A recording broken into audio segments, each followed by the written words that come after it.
बोली नानी सुनो कहानी, ना कोई राजा ना कोई रानी, तुमको मैं देती संदेश, कभी न भूलो अपना देश। बोली नानी सुनो कहानी, ना कोई राजा ना कोई रानी, तुमको मैं देती संदेश, कभी न भूलो अपना देश। अरे वाह, ये चिड़िया तो कितना मधुर गीत गाती है। काश कि ये चिड़िया मेरे पास होती तो मैं भी इस चिड़िया के मधुर गीत सुनती। अरे सैनिकों, जल्दी से इस चिड़िया को पकड़कर मेरे पास ले आओ। इतना सुनते ही दोनों सैनिक चिड़िया की तरफ बढ़ते हैं। चिड़िया ने जैसे ही उन दोनों सैनिकों को अपनी ओर आते हुए देखा, वह तुरंत वहां से उड़ जाती है।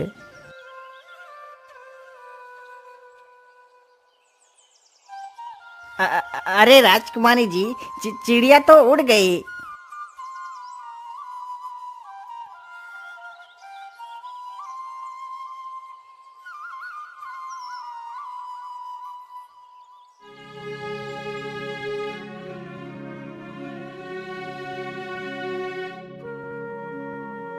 लेकिन राजकुमारी जी, चिड़िया का तो कोई पता नहीं है, वो कहाँ चली गई है।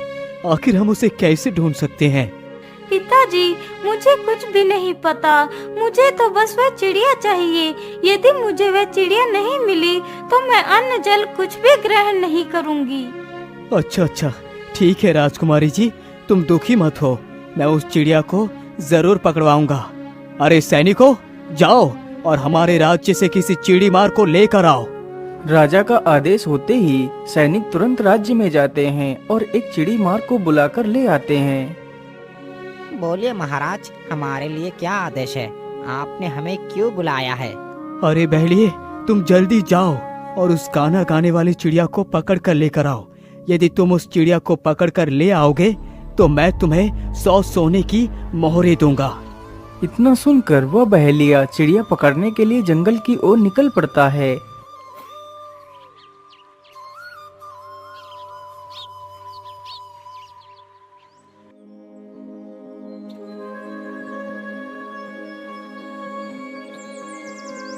शिकारी चलते चलते जल्दी ही घने जंगल में पहुंच जाता है।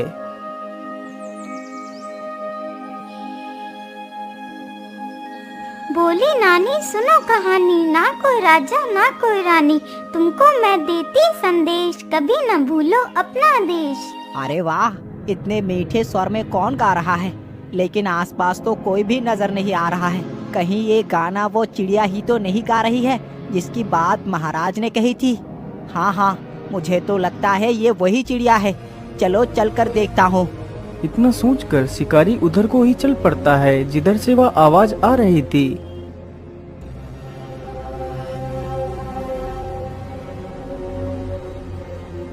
अरे वाह वाह, चिड़िया तो मिल गई। चलो जल्दी से अपना जाल बिछा देता हूँ। फिर शिकारी जल्दी से अपना जाल पेड़ के नीचे बिछा देता है और उसमें दाने डाल देता है। मैंने जाल तो बिछा दिया है, चलो अब यहाँ से दूर चलकर छिप जाता हूँ। अरे पेड़ के नीचे तो कितने सारे दाने बिखरे हुए पड़े हैं, चलो जल्दी से कुछ दाने चुग लेती हूँ।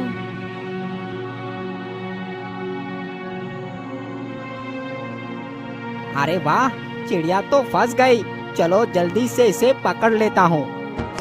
इतना सोचकर शिकारी जैसे ही जाल के पास पहुंचता है, तभी वह चिड़िया उस जाल से निकलकर उड़ जाती है। अरे रे, ये क्या हुआ? ये चिड़िया जाल से कैसे निकल गई है? जबकि ये चिड़िया जाल में तो अच्छी तरह फंसी हुई थी। कहीं ये चिड़िया कोई भूत तो नहीं है? चलो मैं वापस लौट जाता हूँ।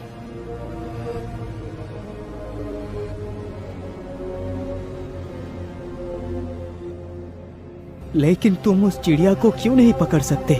महाराज, वो कोई साधारण चिड़िया नहीं है। मुझे तो लगता है महाराज, वो चिड़िया जरूर कोई भूत है, क्योंकि आज तक मेरे जाल में फंसी कोई भी चिड़िया बाहर नहीं निकल पाई। लेकिन ये चिड़िया तो मेरे जाल से फंसकर फिर भी निकल गई। महाराज, मुझे माफ कर दीजिए, मैं उस चिड़िया को नहीं पकड़ सकता। इतना बोलकर वह बहेलिया वहां से चला जाता है। क्या इस पहेली की बात सच है? मुझे खुद चलकर देखना चाहिए।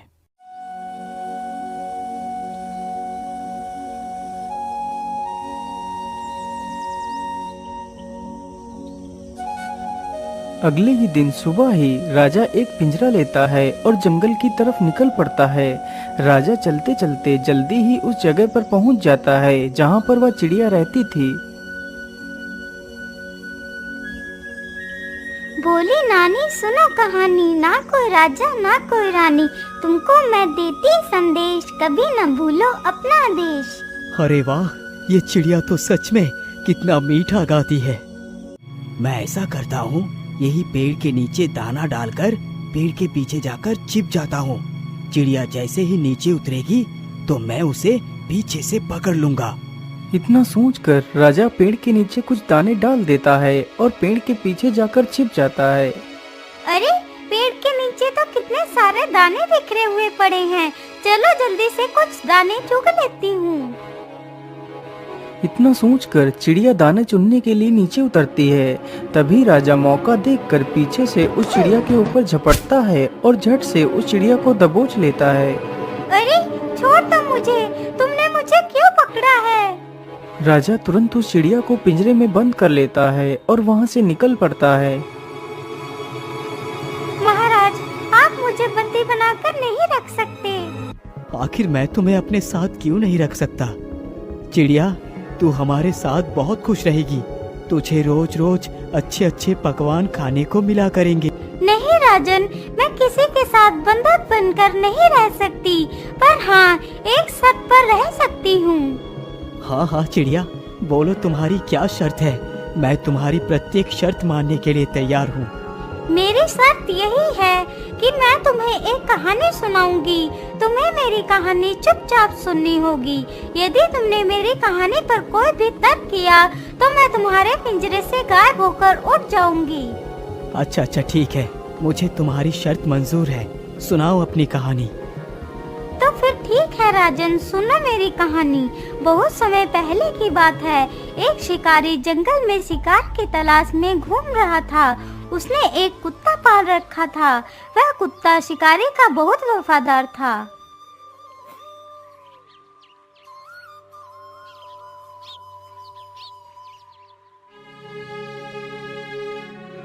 हे भगवान, मुझे जंगल में घूमते घूमते सुबह से दोपहर हो चुकी है, लेकिन अभी तक मुझे कोई शिकार नहीं मिला है।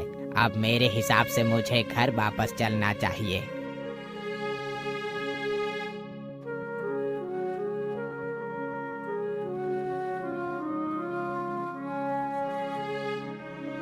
अरे कोई है, मेरी मदद करो, मैं इस जंगल में फंस गया हूँ। अरे ये किसकी आवाज है? मुझे लगता है कोई मुसीबत में है। चलो चलकर देखता हूँ। इतना सोचकर शिकारी आगे बढ़ता है तो देखता है जंगल के बीच एक बैलगाड़ी खड़ी है जिसका एक पहिया निकलकर जमीन पर पड़ा हुआ है और उस गाड़ी के अंदर ढेर सारा खजाना भरा हुआ है। अरे इस बैलगाड़ी को क्या हुआ? चलो उनके पास चलकर पूछता हूँ।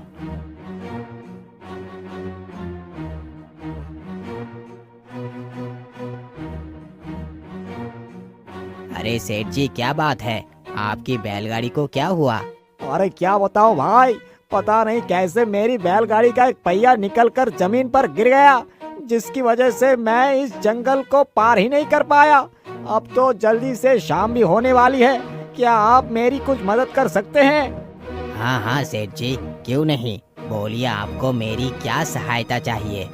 अरे भाई, मैं किसी गाड़ी ठीक करने वाले को गांव से बुला कर लाता हूँ। तब तक के लिए क्या आप मेरी बैलगाड़ी की देखरेख कर सकते हैं? हाँ हाँ सेठ जी, क्यों नहीं, आप निश्चिंत होकर जाइए। मैं आपकी बैलगाड़ी की देखरेख की जिम्मेदारी लेता हूँ। इतना सुनते ही सेठ वहाँ से चला जाता है। शिकारी को बैठे बैठे वहाँ पर काफी समय गुजर जाता है। अब तो धीरे धीरे रात भी हो गई थी। हे भगवान, सेठ को तो गए हुए काफी समय हो चुका है, लेकिन वो अभी तक लौट कर क्यों नहीं आए? अब तक तो मुझे घर में होना चाहिए था। मेरी माँ को तो रात में दिखाई भी नहीं देता, तो फिर वो खाना कैसे बना पाएगी? मैं ऐसा करता हूँ, अपने कुत्ते को यहीं पर पहरेदारी के लिए रख देता हूँ और मैं जल्दी से खाना बनाकर वापस आ जाऊँगा। अरे शेरू, मैं घर जा रहा हूँ खाना लाने के लिए, तुम यहीं पर रुकना और अच्छे से गाड़ी की देखरेख करना। मैं जल्द ही वापस आ जाऊंगा। इतना बोलकर शिकारी वहां से अपने घर को चला जाता है और वह कुत्ता गाड़ी की देखरेख करने लगता है। कुछ देर में ही वह सेठ भी वापस आ जाता है तो देखता है कि शिकारी वहां से जा चुका है। यह देखकर उसे शिकारी के ऊपर बहुत क्रोध आया। तभी उसकी नजर उस शिकारी के कुत्ते पर पड़ती है। अरे वाह, तो इसका मतलब ये कुत्ता ही तब से मेरी बैलगाड़ी की रखवाली कर रहा था। वाकई कुत्ता कितना वफादार है। अरे तुम तो कितने बहादुर और वफादार हो। तुमने मेरे गाड़ी की अकेले ही देखरेख करी है। मैं तुमसे बहुत प्रसन्न हूँ। ये लो, मैं तुम्हें 5 सोने की मोहरें देता हूँ। अब तुम इन मोहरों को लेकर यहाँ से जा सकते हो। कुत्ता तुरंत ही उन सोने की मोहरों को अपने मुंह में रखता है और जल्दी ही अपने मालिक के पास पहुंच जाता है। अरे शेरू, तू बैलगाड़ी छोड़कर यहाँ क्यों आ गया? मैंने तुझे तो बैलगाड़ी की देखरेख करने के लिए वहाँ छोड़ा था।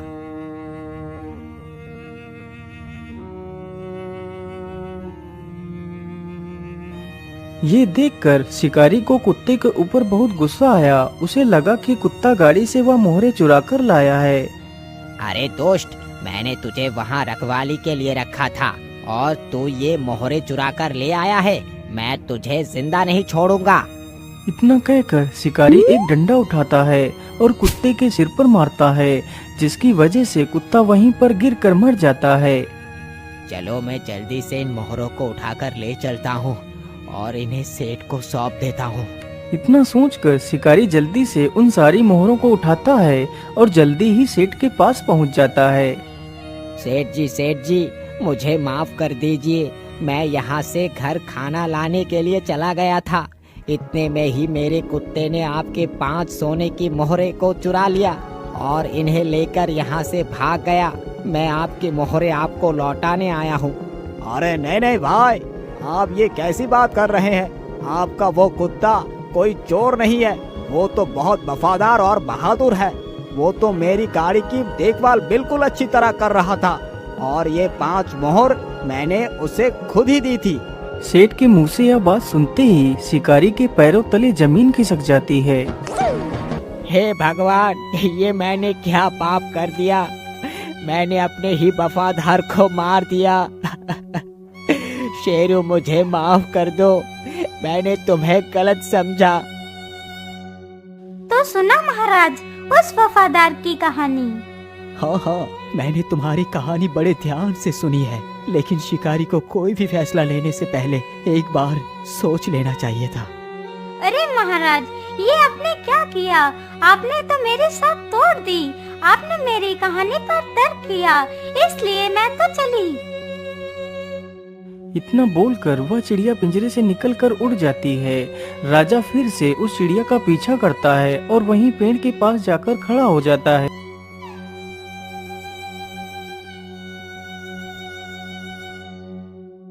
हे चिड़िया, तू मुझ पर तरस खा। तू मेरे साथ मेरे महल चल, मेरी परेशानी समझ। वहाँ पर तुझे कोई भी समस्या नहीं होगी। मुझे एक मौका और दे दो। ठीक है महाराज, मैं तुम्हें एक और मौका देती हूँ। यदि इस बार तुम मुझे नहीं ले जा सके तो मैं तुम्हारे हाथ कभी नहीं आऊंगी। इतना बोलकर चिड़िया फिर से राजा के पिंजरे के अंदर आ जाती है। चलो राजन, मुझे अपने साथ ले चलो। इस बार मैं तुम्हें एक और कहानी सुनाती हूँ, लेकिन मेरी शर्त वही है। अच्छा, ठीक है। इस बार तो शर्त मैं ही जीतूंगा। महाराज, मेरी दूसरी कहानी सुनो। बहुत समय पहले की बात है। रत्नगढ़ नामक राज्य में घोर सूखा पड़ा था। तो धीरे धीरे गांव के सारे लोग गांव छोड़कर शहर को चले गए थे, सिवाय एक व्यक्ति के जिसका नाम शामू था। हे भगवान, धीरे धीरे गांव के सारे लोग गांव छोड़कर चले गए। बस एक मैं ही बचा हूँ यहाँ। अब तो इस तालाब का भी पानी लगभग खत्म ही हो गया है। यदि पानी नहीं मिलेगा तो मैं जीवित कैसे रह पाऊंगा? मैं ऐसा करता हूँ, कल सुबह ही मैं ये गांव छोड़कर कहीं दूसरे शहर चला जाऊंगा। यदि जीवित रहूंगा तो कहीं भी कमा कर खा लूंगा। यदि प्राण ही नहीं रहेंगी तो गांव में रहने का क्या फायदा?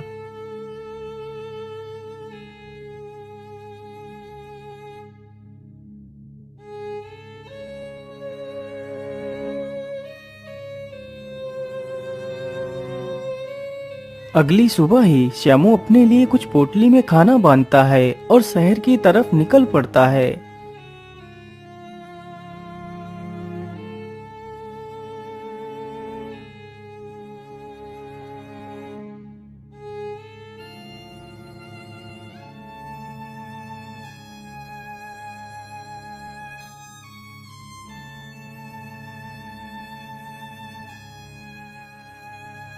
श्यामू चलते चलते काफी ज्यादा थक चुका था और उसे बहुत जोर की प्यास भी लगी थी। हे भगवान, इतनी कड़कती धूप में पैदल चलना कितना मुश्किल है और ऊपर से इतनी जोर की प्यास भी लगी है। क्या करूं? पानी कहां से लाऊं? मुझे तो लगता है मैं इस प्यास के कारण तो बाद में मरूंगा, उससे पहले इस कड़कती धूप और थकान से ही मर जाऊंगा। मैं ऐसा करता हूँ, इसी पेड़ के नीचे थोड़ा सा आराम कर लेता हूँ, फिर पानी की तलाश करूंगा। इतना सोचकर श्यामू पेड़ के नीचे बैठ जाता है।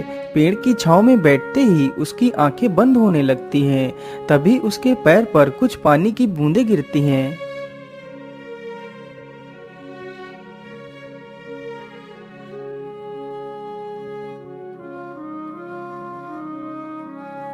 अरे ये क्या? पेड़ के ऊपर से तो पानी की बूंदें गिर रही है। चलो मैं जल्दी से इन बूंदों को एक बर्तन में एकत्रित कर लेता हूँ। श्यामू जल्दी से अपने आसपास देखता है तो उसे एक घड़े का टूटा हुआ टुकड़ा मिलता है। तो वह उस टुकड़े को हाथ में पकड़कर वहीं पर खड़ा हो जाता है। धीरे धीरे वह टुकड़ा पानी से भर जाता है। पानी तो भर गया है, चलो मैं जल्दी से इसे पी लेता हूँ। तभी एक कौवा श्यामू के पानी पर झपटता है और सारा पानी जमीन पर गिरा देता है। अरे दुष्ट कौवे, मैं तुझे जिंदा नहीं छोड़ूंगा, तूने मेरा सारा पानी गिरा दिया। इतना बोलकर श्यामू उस कौवे के पीछे दौड़ पड़ता है। वह दौड़ते दौड़ते काफी दूर निकल जाता है। आज तो मैं तुझे जीवित नहीं छोड़ूंगा, रुक, तुझे मजा चखाता हूँ। श्यामू वहीं पर पड़े एक पत्थर को उठाता है और कौवे को फेंक कर मारता है। पत्थर लगते ही कौवा नीचे गिरता है और मर जाता है। अरे ये क्या? यहाँ पर तो एक नदी है। इस कौवे को तो मैंने बेकार में ही मार दिया। इसकी वजह से तो मुझे ये नदी मिली है। खैर, पानी तो मुझे उस पेड़ के पास भी मिल रहा था, लेकिन इस दुष्ट कौवे ने मेरा सारा पानी गिरा दिया था। चलो मैं जल्दी से थोड़ा सा पानी पी लेता हूँ। इतना सोचकर श्यामू जल्दी से पानी पी लेता है। आहा, अब मेरी आत्मा को शांति मिली। चलो अब जल्दी से अपनी खाने की पोटली को चलकर उठाता हूँ। फिर श्यामू जल्दी ही उस पेड़ के पास पहुँच जाता है। अरे वो पानी तो अभी भी टपक रहा है, लेकिन इस पेड़ पर पानी आ कहाँ से रहा है? श्यामू जैसे ही अपना सिर उठाकर पेड़ की तरफ देखता है तो पेड़ की डाल पर एक सर्प मरा हुआ लटक रहा था, जिसके मुंह से वह विष की बूंदें टपक रही थीं, जिसे श्यामू पानी समझकर पीने जा रहा था। अरे राम राम राम राम, ये मैंने क्या कर दिया? मैं जिसे पानी समझकर पीने जा रहा था वो तो एक जहरीली सर्प का विष था। उस कौवे ने तो मेरे प्राण बचाए थे और मैंने बदले में उसे मौत दे दी। मुझे माफ कर दो कौवे भाई, मुझे माफ कर दो। तो सुना राजा, उस कौवे ने उसके साथ कितनी वफा की, फिर भी उस इंसान ने उसे मार दिया। हाँ हाँ चिड़िया बहन, आप एकदम ठीक कहती हैं। उस दुष्ट शामू को तो एक बार ये सोचना ही चाहिए था कि आखिर पेड़ पर पानी कहाँ से आ रहा है। महाराज, आप फिर से अपनी शर्त को हार चुके हैं। आपने फिर से मेरी कहानी पर तर्क किया, इसलिए मैं तो चली। इतना कहकर वह चिड़िया फिर से पिंजरे से गायब होकर उसी पेड़ के पास पहुंच जाती है।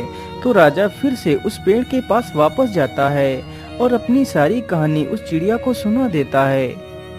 हे चिड़िया बहन, यदि आप मेरे साथ नहीं चलेंगी तो मेरी पुत्री बिना कुछ खाए पिए ही अपने प्राण त्याग देगी। महाराज, आप दुखी मत होइए। आप इस पेड़ की एक पत्ते को ले जाकर अपने बेटे को खिला दीजिए, तो आपकी बेटी कोई भी जिद नहीं करेगी और वह ठीक हो जाएगी। इतना कहकर वह चिड़िया उस पेड़ की एक पत्ती तोड़कर नीचे डाल देती है। राजा जल्दी से उस पत्ती को उठाकर वहां से चला जाता है।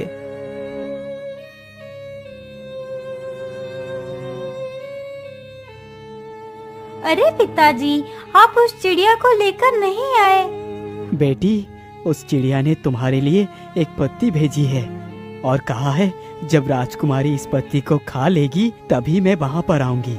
इतना सुनते ही राजकुमारी वह पत्ती खा लेती है। उस दिन से राजकुमारी उस चिड़िया के बारे में सब कुछ भूल जाती है और खुशी खुशी अपने परिवार के साथ रहने लगती है।